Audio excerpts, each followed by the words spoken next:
Semut dan belalang. Di sebuah hutan yang subur, hiduplah seekor semut yang rajin dan seekor belalang yang malas. Semut itu bekerja keras setiap hari, mengumpulkan makanan dan menyimpannya di sarangnya untuk persiapan musim dingin. Sementara belalang hanya bersantai, bernyanyi, dan menari di bawah sinar matahari tanpa memikirkan masa depan. Suatu hari, belalang melihat semut yang sedang membawa butiran makanan besar.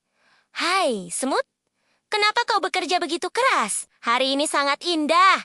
Lebih baik kita bersenang-senang," kata belalang sambil tertawa. Semut menjawab, "Aku harus mengumpulkan makanan untuk musim dingin nanti. Jika tidak, aku akan kelaparan saat tidak ada makanan tersedia." Belalang menggelengkan kepala. "Ah, kau terlalu serius. Masih banyak waktu. Nikmatilah hari ini." Tak lama kemudian, musim dingin tiba.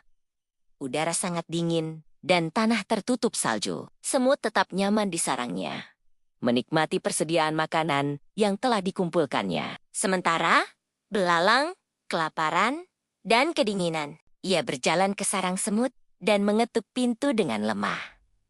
"Semut, tolonglah aku. Aku sangat lapar dan dingin."